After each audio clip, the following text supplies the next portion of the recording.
So next up, we have Matt going to be talking to us about, he's an author, his book down here, MetaAutomation. Talk to us a little bit about test automation. So please give a hand to Matt.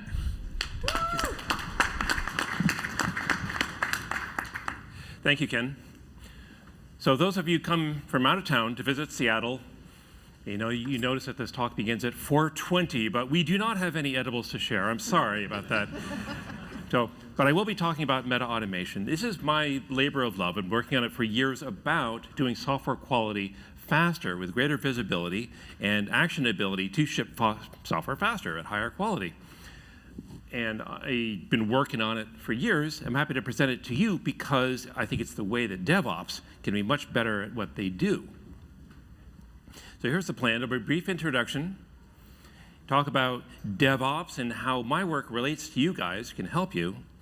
A little bit about BDD as an example, sometimes a negative example of doing software quality with automation.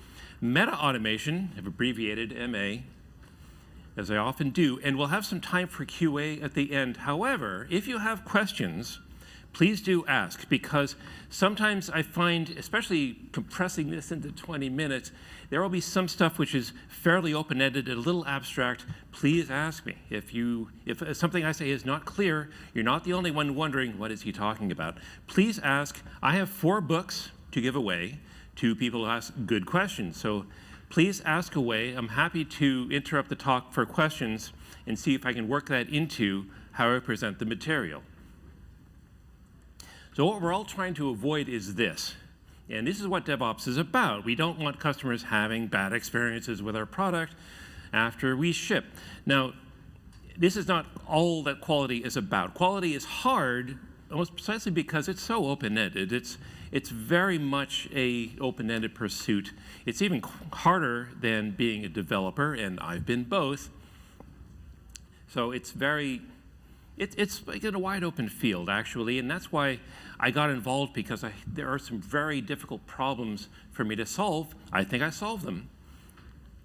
So this is how I'm going to go through the talk, the slide problems. Okay, with the intro, we already had that. Okay, DevOps. This is what DevOps is about, and you see different definitions, but my perception, correct me if you think I'm wrong, was that it's about automation and communication. Now, especially when I heard Pete's talk this morning, and he talked about shift left, which is about getting the information sooner. This is good. We need the information sooner, especially the quality information, because quality is getting more important every year. The quality of the software this is something that people rely on, even with the advent of AI and self-driving cars and cockpit automation, all that stuff. We rely on this more and more every year. So I posit that people are a lot less tolerant now of a broken website than they used to be. I'm not. I get pissed about that. It's annoying. And when I heard Christine's talk about having greater visibility into what the product is doing, I thought, wow. Her talk was just about delivering the information so people know what's going on at each stage, what's going on at the client site. And I thought, these are my people, DevOps. I'm so glad I'm here, because this is exactly what I do. People who care about information, about quality, and getting the product right when they ship. The other thing about DevOps, I love DevOps, because the whole idea is bringing Dev and Ops and some other roles all together, integrating them so that they all work together. This is in Pete's talk this morning, that they all should work together. We can knock down the silo walls with better information. DevOps needs quality automation.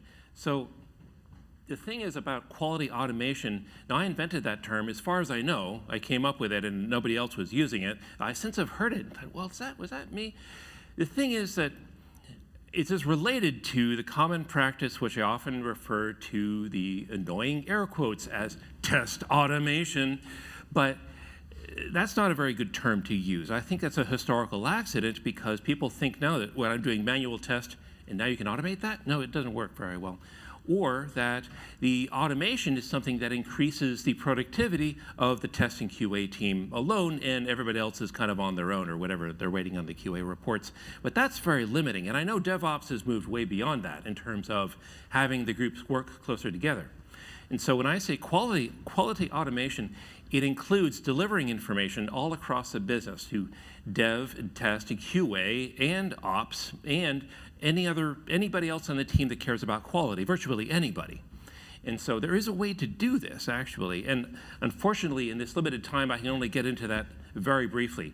But that's what my work is about. And making the quality information fast, repeatable, trustworthy, transparent across geographies and across roles. And of course, it has to be repeatable so that there aren't any motorized goalposts that Pete talked about. We can do this. We need to ship the best that we can for the software to our customers. Our immediate customers is our fellow team members. In other words, if I'm a dev on a team and I have a change set and I'm going to check it in, if there's something broken, I want that check-in to fail. I want the gate to say, "Oh, sorry, it doesn't work anymore. I must have broke something." Don't know how that happens. Software is very complex. That means that if I was actually going to break something, I want to be the only one impacted. Nobody else on the team is impacted by that at all. No dev or ops person is going to be impacted by that break, which means that the team can continue moving forward.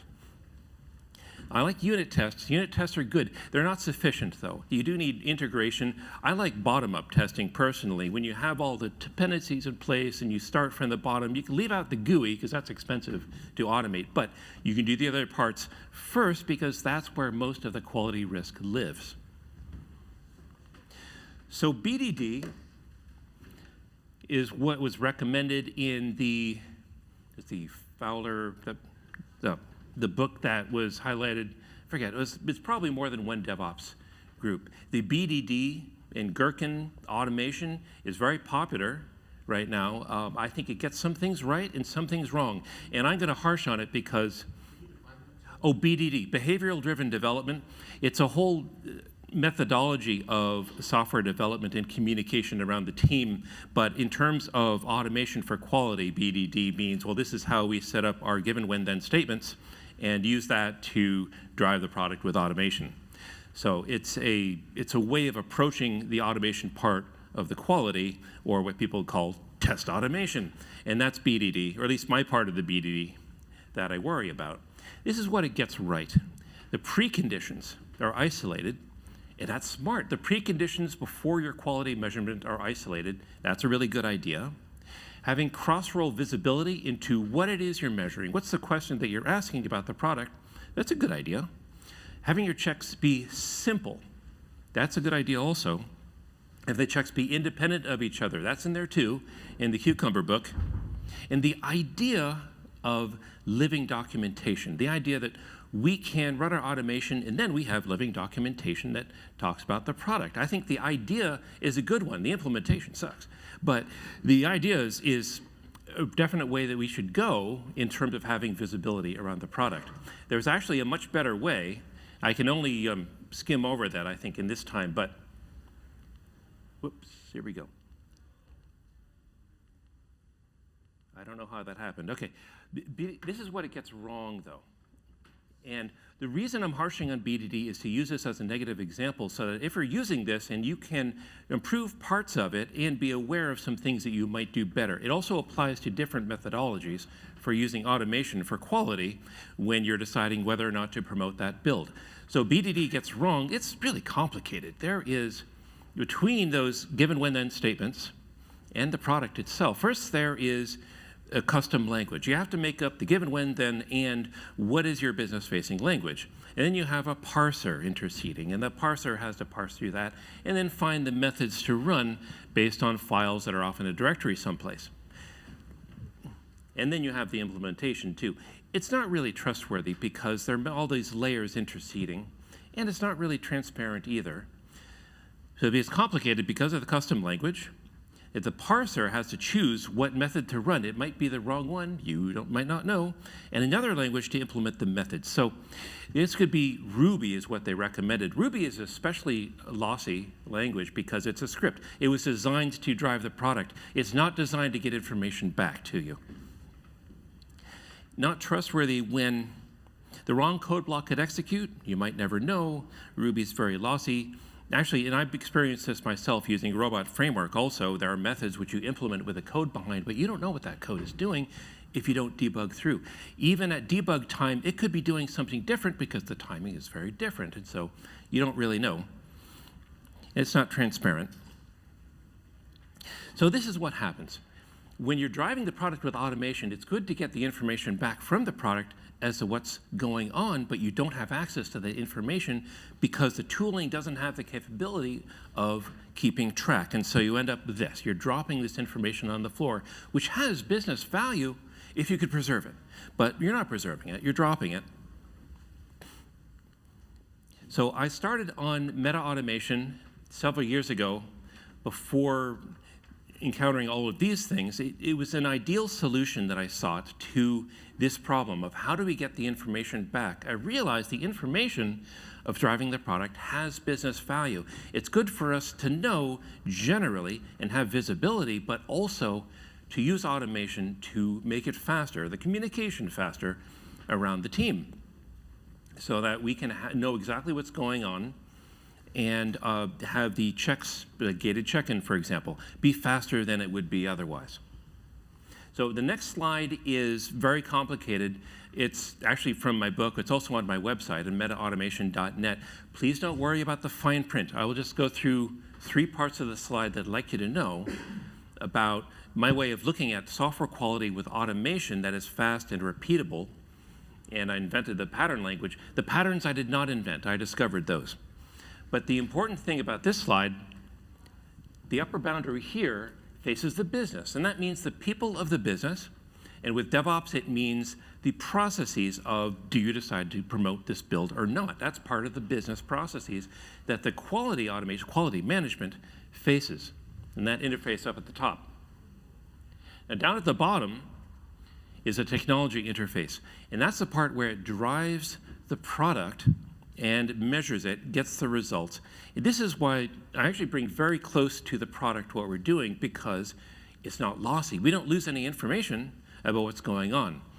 And it all gets reported with the third bit on this graph, which is down here in the upper left. It's called hierarchical steps. The hierarchical steps pattern is a pattern that we all use every day, all the time. I'm using it now. You're all using it right now as well in attending the conference. And you wouldn't normally think of it, and you don't have to, but it's a way of describing things that lets you manage the complexity of that information. So that log statements, for example, they're a great tool from another domain. They don't really suit here. When you're driving a product through a procedure, you need to keep track of the steps and the context of the steps.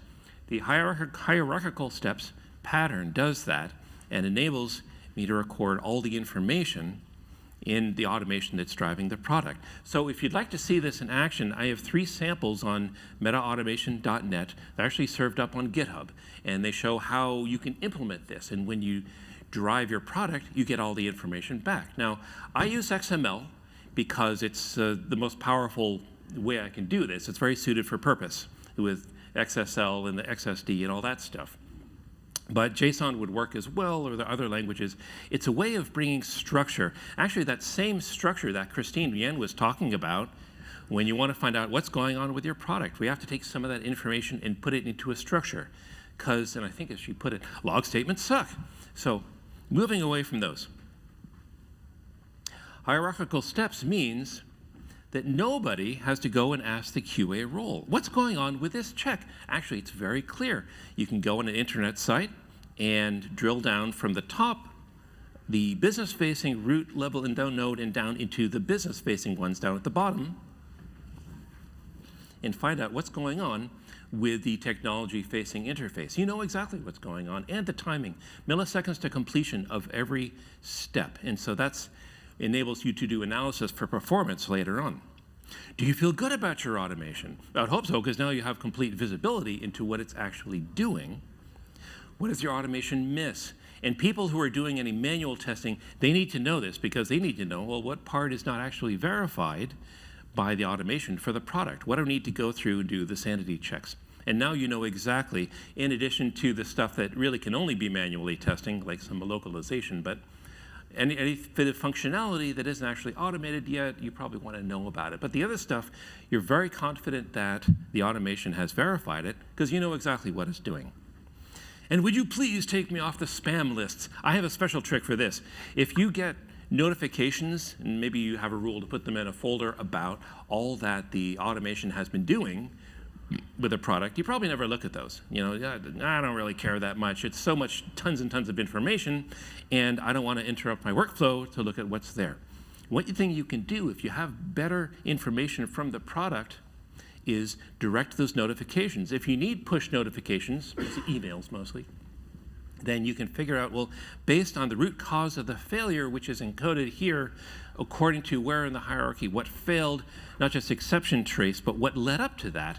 Now that you can choose who is the responsible party, what developer may be responsible for addressing this issue. And so no more spam. You have analytics. Do people use analytics in the field with, who uses analytics? One person out of 100, one, two, thank you. Okay, the rest of you are asleep. Well, okay, everybody uses analytics. And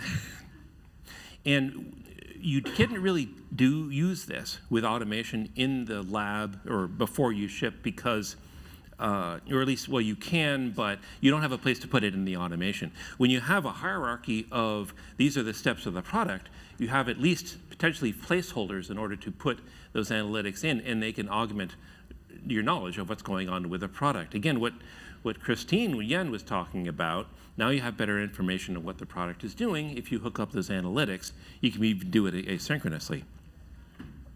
So this is a representation of an extension check pattern. It's also in the pattern map. It's about doing analysis after the initial check run to figure out what's going on with the performance. To answer that other question, like how long does this request take? Does it take the same amount of time as it did last week? What is the trend over the last 6 months? Now you have all that data there, and with XML you can do rich analysis, which you can't do with log statements or if you didn't record the data in the first place. So here are some takeaways.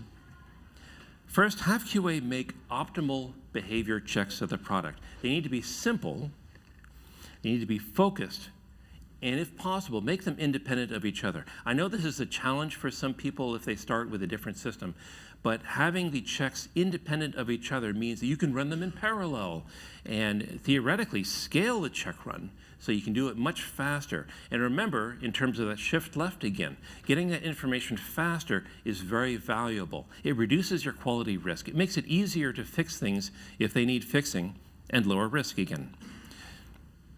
And ensure that all results are accessible across all the roles as best you can. Here's stretch goals. So make your checks self-documenting. So the closer you can get to the product and make those operations document themselves, not just what you're doing with the product, but how the product responds. If you can make that all self-documenting, you have better information.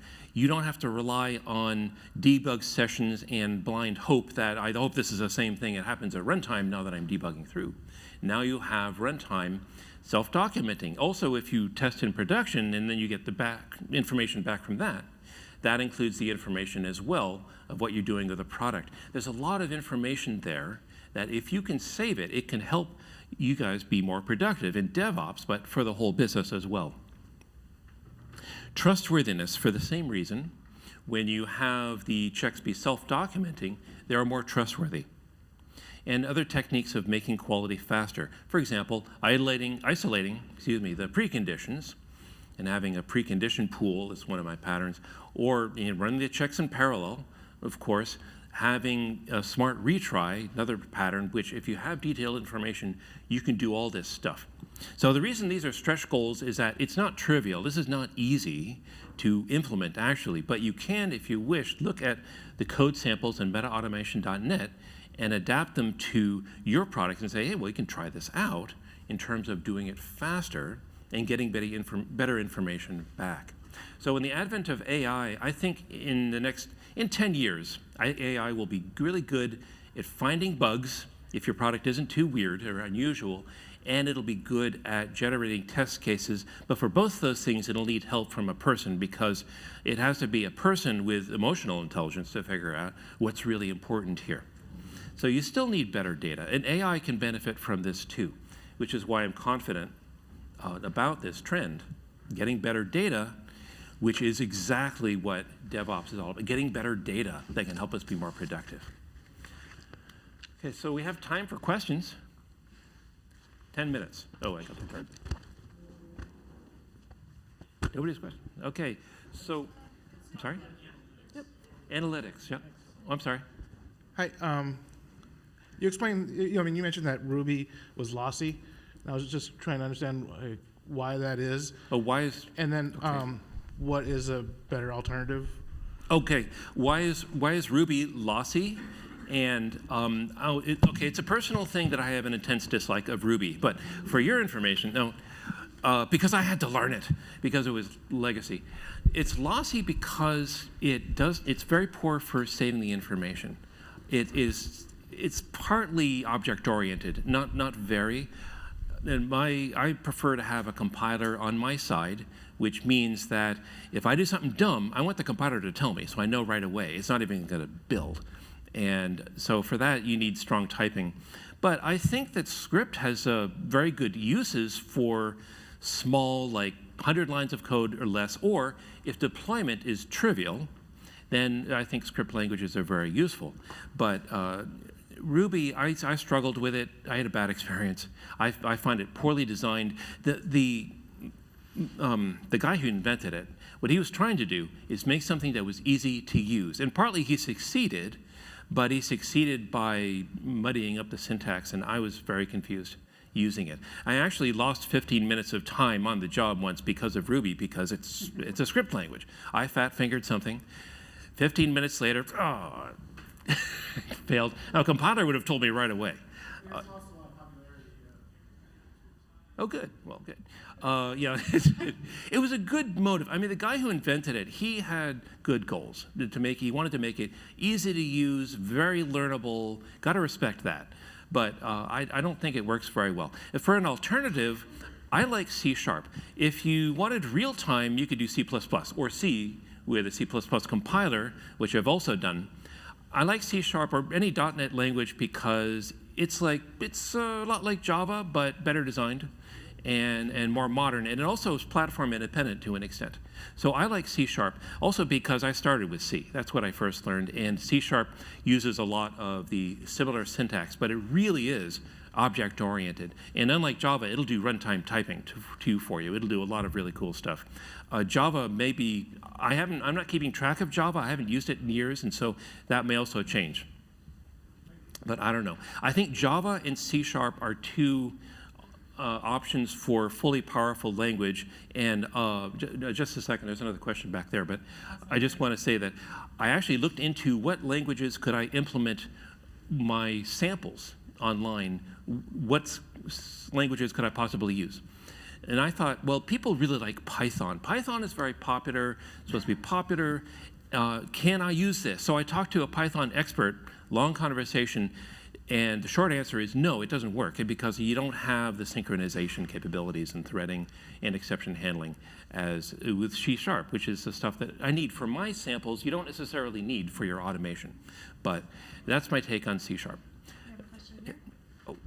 Yes, I'd like to get more of your thoughts on analytics. So there wasn't a big crowd response to analytics, and I'm pretty sure we all use them to some extent. What's your idea of a good set of analytics, basic set of analytics, to put up against your test automation? Oh, you need both. Oh, so the question is comparing analytics to what I'm doing for automation. Okay, test automation. You need both because the analytics will tell you what the parts of what the customer experience is with your product, or if you're dog fooding, it'll give you some information in there, but you still don't know what exactly are you doing with the product. You don't know the context of what it is. Analytics to rely on log statements, which is just a log statement. It's a timestamp and some other stuff, and it mixes data and presentation, but it loses all context. You can try to pull things together, but it might not work. And so, in my opinion, analytics are great, no question, very powerful, and they would help you do quality, but you also need to automate, not just on site, but maybe in production also, because then you have a scenario. For example, I want to create a new bank account. I want to do a transfer on the portal. But analytics might not tell you what the end user goal is for that thing. And you can get information only in log statements, basically, which lose all context. And so it's not going to be as rich. It's also not going to be as fast. What do I do? To get information fast? No, to like improve that situation. Oh, what do I do to improve the situation between automation and analytics? I think you need both. Is that what you meant? I mean, No, how do you tie these things together? Like, Oh. should I add in to make sure that my automation is doing what I think it's supposed to be doing? well, I don't think automation is very good for helping you know that your automation is doing what it's supposed to be doing, because the automation should be doing that and reporting on itself. But the analytics can supplement that from inside the product. So the product is stuff that you will ship. You might have log statements in there. Logs are very performant. And so you have analytics and there are log statements in the product that will ultimately, at least, ship to end users. And then you have code which drives the product in the lab. It does not have the same performance criteria or limits. So you have the automation documenting itself, but if you have the benefit of the analytics, if I can say redirect those log statements that would be analytics from the field after I ship, and now to basically add to the automation after the piece of automation has completed, and you may be able to put the automation into the structure from the steps of what you're driving with your product. If not, they'd go at the end. And so the analytics are there as supplementary material that will show you, well, this is what's going on deep inside the product. Because when I say we have visibility into what the product is doing, actually from my point of view, it's down to driving the product itself. So it could be through a GUI, or it could be through an API or a service layer, but it's not in product code. Not my department, but you can get analytics and put it into the results we get back from the analytics, from the automation, or append it to the end if you know that they're correlated. And so they're two complementary sources of information. One of them is going to ship to the end users, and you find out what the end users are doing. In fact, if you can look at some analytics from an end user and correlate those with, well, when we ran my automation piece about adding an account to the bank, this is what the analytics that happened. I'm seeing that out on the field, but it's taking a long time. You think, well, maybe there is a correlation between what the end objective is, making a new account, and it's running slow. Maybe it's dependent on the web browser type or stuff like that. And you can make correlations about what your product is doing. So does that answer your question about? Yeah. Time for one more fairly quick one. What back there? All right. Thank you for your presentation. Gave a couple of ideas to think about and so forth. And you definitely go into a lot. I mean, I agree with you. Unit tests not enough. Behavioral is very hard. But I didn't hear anything about functional testing with other frameworks such as InSpec or Server Spec or something where you can actually get it fully deployed, do the full test, make sure it's actually up and running in it, and so forth. You have any thoughts or insight on those sort of issues, and also how to keep performance metrics on that sort of stuff? Or is it just something you haven't even looked at yet? I guess that's part of my question. Okay, I'm sorry, I'm not familiar with those tools. Okay, basically InSpec and Service Spec basically will bring up the full application and poke at it from the outside. So you can then do things such as, is my application actually running on this board? Is it actually responding the way I expect it to? In a real life, I mean, even behavioral test is still done in isolation. And so it can be, right. So the functional testing just is really put it into a live environment and really poke at it and see if it's actually functional. Oh, right. And then you can stress test it and do performance tests in a live environment. That's important. That's another technique. As I said, quality is very open-ended. I think there are many different techniques. So maybe the answer to your question is that what I do is focuses on functional behavior. Also, unless the app crashes, and then you have another kind of failure. But it is oriented around the functional behavior. In fact, I would go back to the functional requirements, and if you don't have anything that correspond to functional requirements, you should write those down and agree on as a team, and those can be verified according to the behavior of the system. So what I was talking about when shipping software faster, it means that what I do is do this optimally fast. So you're developing software on a team, and let's say there are half a dozen developers. Everybody's got their changes, their time pressure, their schedules, and they check in a change set. Now we want to make sure that they haven't broken anything that will break anybody else. At least have a high confidence that that's not the case. And that's partly what the unit tests are about, but also the functional tests. Yeah, unit tests are interesting. I've seen so many badly written unit tests. James Kaplan had a point about unit tests. He said that actually they're really not very useful. I think they're useful if you have a piece of business logic and you need to test that with the unit test. Otherwise, they may be a tool for the devs, but they're not business facing because they're not meaningful to anybody outside the devs. But I'm talking about the functional tests that are meaningful across the team. And so it's a complementary technique. I think you should do this other testing as well, and there's many other approaches towards quality, because each of these approaches is going to miss something. Code coverage is going to miss something. And poking it in production is going to miss something. Just functional testing is going to miss something. Just manual testing is going to miss something. So you have to find out on your team and your product and for your market what mix of these is best for you. We get a hand for Matt, please. Thank you very much. Thank you. Thanks a lot. Thanks, Ken. Yeah.